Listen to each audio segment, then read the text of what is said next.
Gracias amigos de Beacanal por estar en sintonía. Karina González de Rotman es mi nombre. 23 de septiembre del año 2015 es otro programa más de coyuntura nacional. El país está inmerso en una coyuntura que no podemos dejarla de conversar. Ayer en la mañana tuvimos coyuntura nacional con el licenciado Aquiles Fayase, presidente de los constituyentes, y tocamos el tema político, seguridad y justicia. Luego hicimos otro segmento de coyuntura nacional con el licenciado Guillermo Cifuentes y tocamos el tema seguridad y justicia. Y en este momento le doy la bienvenida a nuestro buen amigo Julio González, del colectivo Madre Selva. Qué bueno que ha pasado unas elecciones, ya podemos hablar. Bastante. Porque vamos a tocar el tema económico-social. Básicamente creo yo que social, ¿verdad? Y tiene mucho que ver con la corrupción que se está viviendo en las diferentes instancias o se ha vivido en las diferentes instancias de instituciones del Estado y tiene que ver mucho con el tema social. Así que bienvenido. Gracias, Karina. ¿Cómo debiésemos de iniciar, Julito? Pues en principio yo haría referencia a una fecha histórica, que sería el año de 1984, cuando se realizó, a pedido de partes, el primer estudio de impacto ambiental en Guatemala, a raíz de la instalación de la empresa Celulosas de Guatemala, Celgusa. Antes no había Ministerio de Ambiente, pues el ambiente era un tema, materia trazada por parte del gobierno.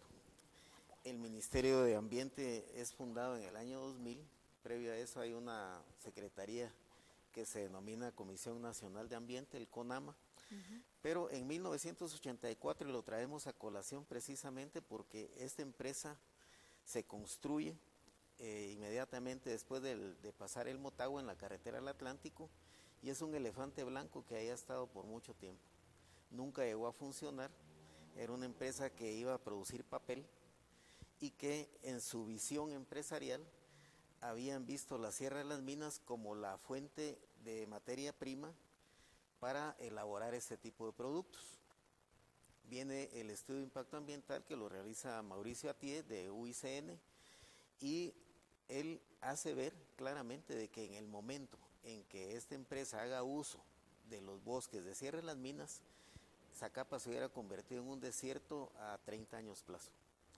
En ese sentido, pues, esta previsión marca el momento en que es necesario en nuestro país realizar estudios de evaluación de impacto ambiental serios, objetivos y que nos permitan ver el futuro, qué es lo que va a pasar con los ecosistemas, con la gente que vive en esas áreas, para determinar finalmente una respuesta. La respuesta en este caso fue no, esa empresa no puede funcionar, y hasta el día de hoy vemos cómo se está destruyendo la obra que construyeron precisamente, y que el costo de esa obra tuvo que ser pagado por el Estado de Guatemala, porque la empresa Corporación Financiera Nacional, Corfina en esa época, había tenido de aval al Estado de Guatemala y fue el Estado el que tuvo que pagar esa deuda con el gobierno español.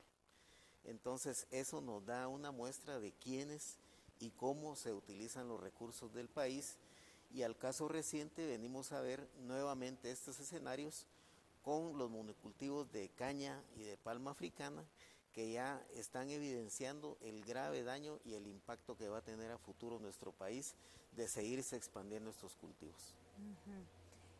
Vamos a poner en pantalla que Repsa saca un campo pagado en diferentes medios de comunicación social, y Repsa lamenta la muerte de nuestro buen compañero, líder social, de Sayak Chepetén, quien de una manera vil y canalla es acribillado frente al juzgado de paz. Hace ¿cuántos días? Alrededor de 4 días, 5 días. Es de verdad una canallada que ahí sí le urgimos al Ministerio Público y a la CICIG, que ahí sí hay cuerpos clandestinos paralelos de seguridad que deben de investigar. Y luego ellos dicen, hoy más que nunca reiteramos nuestra fe en el Estado de Derecho, a pesar de esta clara conspiración contra Repsa y en general contra el sector productivo de la nación a través de la desinformación, difamación y manipulación que grupos interesados están utilizando para desacreditar y condenar mediáticamente a nuestra empresa para lograr beneficios particulares. Esto es lo que ellos dicen en el campo pagado. Desafortunadamente no compartimos, su último párrafo, ya que nosotros no ganamos nada con desacreditarlos, solo ganamos mucho el día que se haga la verdadera justicia por parte del Ministerio Público y la OJ en cuanto al todo el tema de la gran contaminación, que no es la primera vez que causan, sino es algo sistemático en donde hacen vertidos al río y dejan al río sin oxígeno y pues por supuesto que sin oxígeno todos nos morimos. Pero ¿qué es lo que ustedes como colectivo Madre Selva han investigado con respecto a este tema? Bueno, nosotros en un buen momento la Facultad de Farmacia se dio cuenta o se dio a la tarea también de denunciar un caso paradigmático como lo fue la limpieza del lago de Amatitlán, que era un contrato de 137 millones con una empresa israelita, Tarasik General Ingeniería, y estos señores pues nos venían a vender el cuento de que iban a limpiar el lago virtiendo un agua mágica de cuyo compuesto no querían dar la patente, aduciendo que tenían un registro de propiedad. Bueno, aquí existe, digamos, el Ministerio de Ambiente y Recursos Naturales, existe el Ministerio de Salud Pública y en ninguno de los dos casos había ningún aval para poder utilizar ese químico. De hecho, también se pasaron por encima de la inteligencia nacional vendiéndonos el cuento de que solo aplicando el agua pues iba a limpiar el lago de Amatitlán, cosa que no se ha podido lograr a lo largo de muchos años, precisamente por la renuencia del Ministerio de Ambiente a aplicar la normativa ambiental en serio. En ese sentido, pues, esto marcó un punto de partida para lo que después se procesó y se está procesando seguramente a la vicepresidenta Roxana Valdetti, que era la encargada precisamente de ver cómo se estaba manejando la situación de las cuencas hidrográficas y además fueron los que patrocinaron y validaron el contrato que se había hecho. Bueno, este surgimiento de la academia, digamos, como un ente fiscalizador académico de lo que se está haciendo por parte de algunos ministerios, da como resultado también estudios que se han hecho. En este caso tenemos el desastre ambiental en el río La Pasión, Sayachépetén, en Guatemala, estudio de caso de las posibles causas. Esto se ha realizado por la Academia Guatemalteca y demuestra precisamente de que todo lo que dice REPSA, pues en definitiva tiene una serie de anomalías, irregularidades, ilegalidades y desde luego también tiene mucho interés económico en este caso. Lamentamos la muerte del compañero Rigoberto Lima, lo conocimos cuando él vino con una delegación de Petén a denunciar el caso en una mesa convocada por el mismo Ministerio de Ambiente que no sabía qué hacer. Es decir, el Ministerio de Ambiente por primera vez llama a la academia, llama a las entidades ambientales a aportar en el caso del río La Pasión. Y eso es porque precisamente ahí mismo ellos, el Ministerio de Ambiente, dan a conocer de que la empresa no tenía ningún estudio de evaluación de impacto ambiental, ¿ya? Y al no tenerlo, como una medida de congraciarse con la empresa, le permitieron que presentara un diagnóstico. Este diagnóstico fue realizado por el licenciado Guillermo Cepeda, biólogo, entre comillas, ¿no? Porque en ese diagnóstico no aparece tampoco ninguna previsión acerca de lo que podía pasar. Pero ¿Se debiese de procesar a ese biólogo? Es un profesional. Es un que profesional. se puede iniciar pues una indagación y una investigación por parte de las autoridades, en este caso el Ministerio Público, para saber qué grado de responsabilidad tiene, porque él puede ser el primer causante, por supuesto que la empresa también, pero hay corresponsabilidad, ¿verdad? Hay una responsabilidad profesional y eso se debe a la falta de ética, ¿verdad? A una persona le pagan por un servicio, pero no le dictan lo que tiene que poner. Y en este caso es obvio, es evidente de que no se tomó en cuenta ninguna de las precauciones que debieron haberse prevenido como una prevención de impactos a futuro. El impacto llegó primero y ahora tenemos ahí el caso, hablamos de corrupción administrativa, así como hay una línea 1 y línea 2 en materia fiscal, hay una línea 1 y línea 2 en materia ambiental. En la línea 1 están estos profesionales que se venden, que no respetan la ética, que no ejercen con dignidad su profesión, y en la línea 2 los funcionarios públicos en los ministerios que aceptan estos estudios aún a sabiendas de las faltas de capacidades técnicas de los que lo ejecutan y además con las carencias y anomalías con que se presentan. Y de eso tenemos un gran listado de casos y a través de estos estudios es que se obtienen licencias y concesión de uso de bienes públicos que nos pertenecen a todos. Tema, sería un trámite administrativo en el colegio de profesionales que competa. Debería ser. Ingeniero biólogo. No, químico, es biólogo de la Escuela de Biología de la Facultad de Ciencias Químicas y Farmacia. Pero así como él, el hay señor en ingenieros, cuestión que hizo el estudio. El diagnóstico. Habría que hacer un trámite administrativo con una queja para que investigue el colegio profesional correspondiente. Ahí es donde el Ministerio Público también tiene que hacer una investigación a fondo para ver cómo se llegó a estos trámites y cómo efectivamente se autorizó que funcionara esta empresa. Sin estudios de impacto ambiental y estoy seguro también de que sin licencia de construcción por parte de la Alcaldía Municipal de Sayaché. En ese punto pues hay una Fiscalía de Ambiente que está llevando el caso y esperamos, ojalá, de que a partir de ahora las investigaciones se hagan con toda la seriedad del caso y que implique también en este caso a la CICIG para que investigue los casos de represión directa a las personas que pusieron la denuncia. Mire cómo están muriendo los peces en este documental que realizó Publinews. Sí. También voy a pedir que pongamos toda la participación de Beacanal, ¿verdad? Los pobres peces se estaban quedando sin oxígeno. ¿Ese es el resultado final o no? Sí, una deficiencia bioquímica de oxígeno. Y eso es porque en un principio fueron dos eventos, el del 28 de abril cuando se nota que hay una fuerte contaminación en el río y la muestra que se toma evidencia de que hay presencia de un insecticida, el malatión. Eso fue reportado por el Departamento de Toxicología de la Universidad de San Carlos, pero hay un segundo evento, el 6 de junio, donde se aprecia, digamos, esta mortandad de peces que es la que aparece en el documental, que fueron más de 40 toneladas métricas de peces.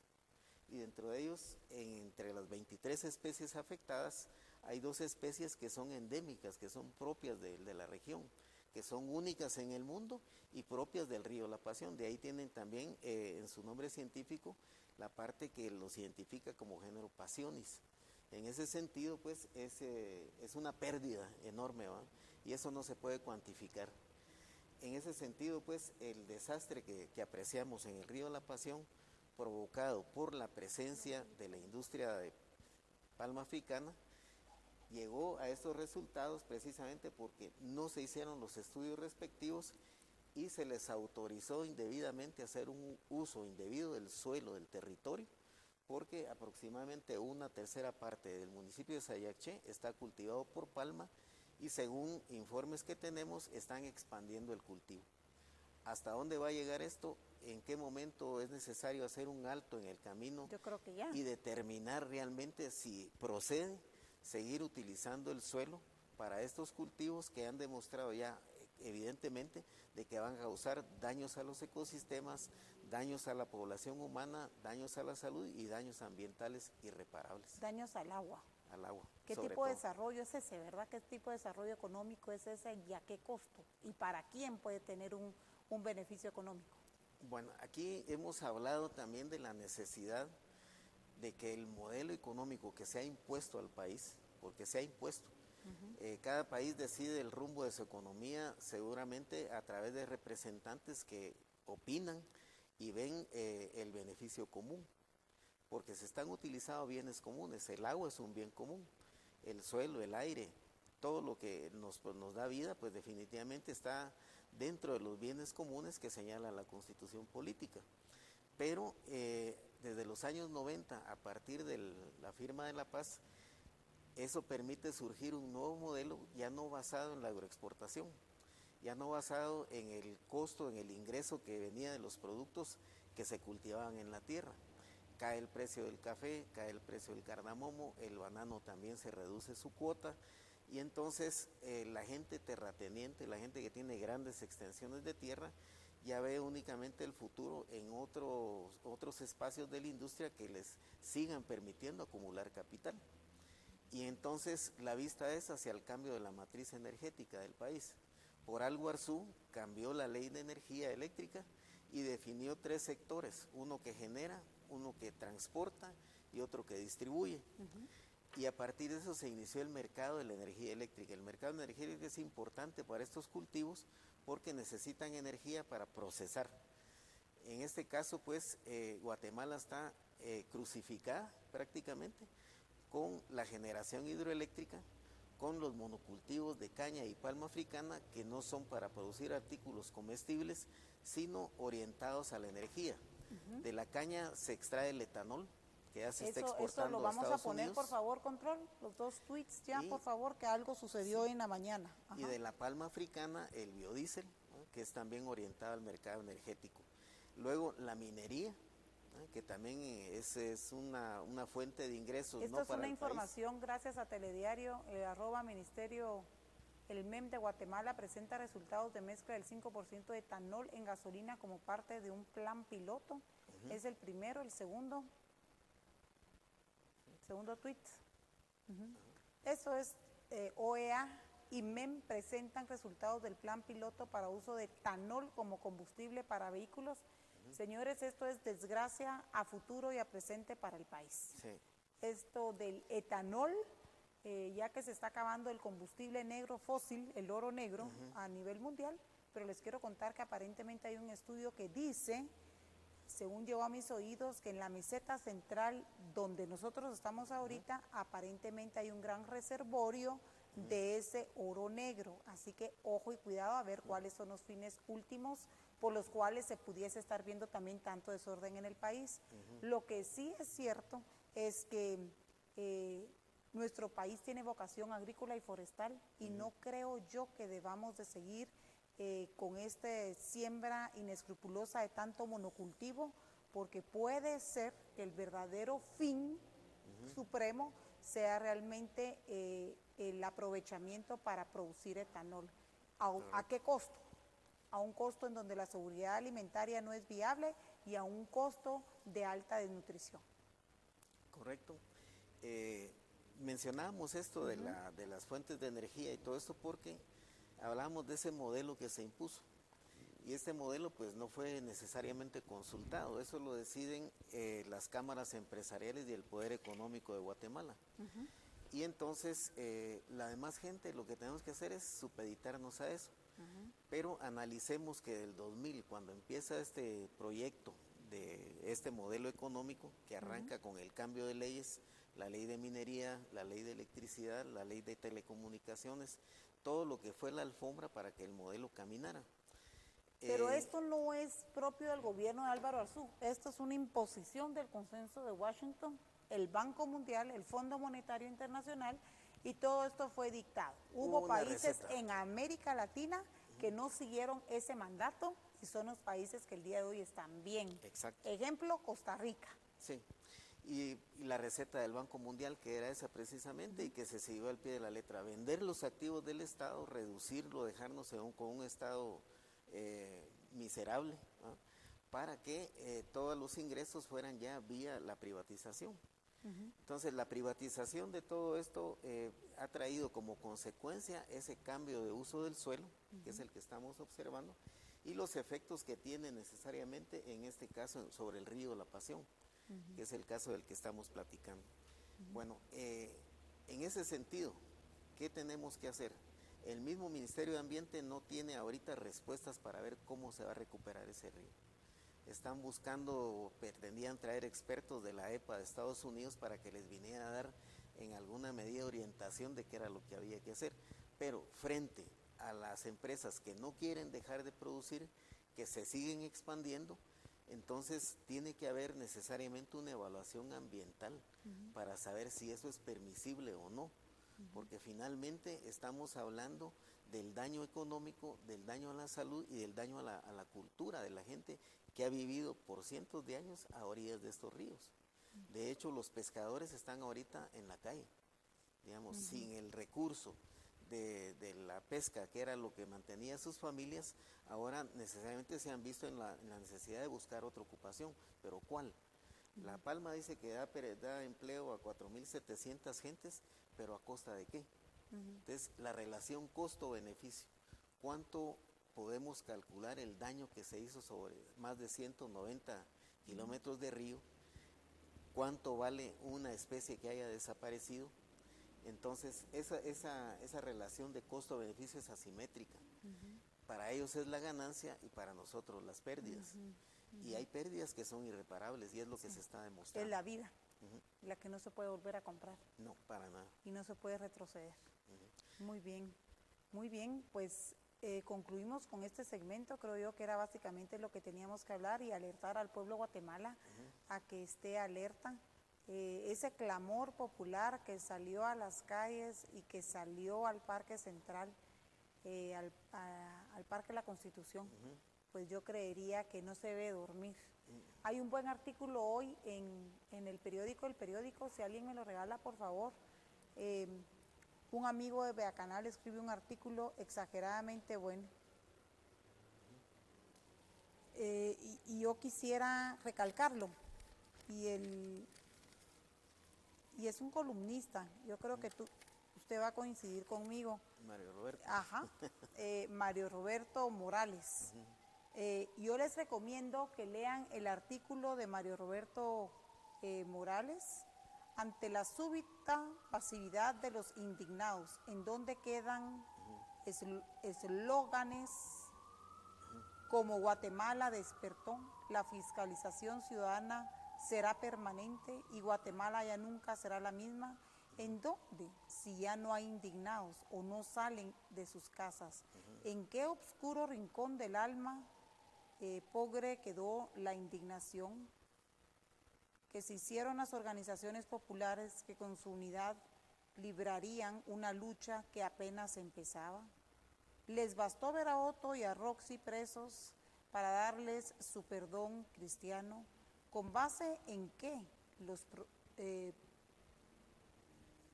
progres repiten el mantra de CNN sobre que Guatemala le dio un ejemplo al mundo porque derrocó a un presidente maligno solo con alegres y mansas movilizaciones? Ignoran aún que esas marchas fueron manipuladas por miles de perfiles falsos en las redes sociales, los cuales invitaban a soplar trompetitas, a protestar con arte y no a meterse con la generación equivocada.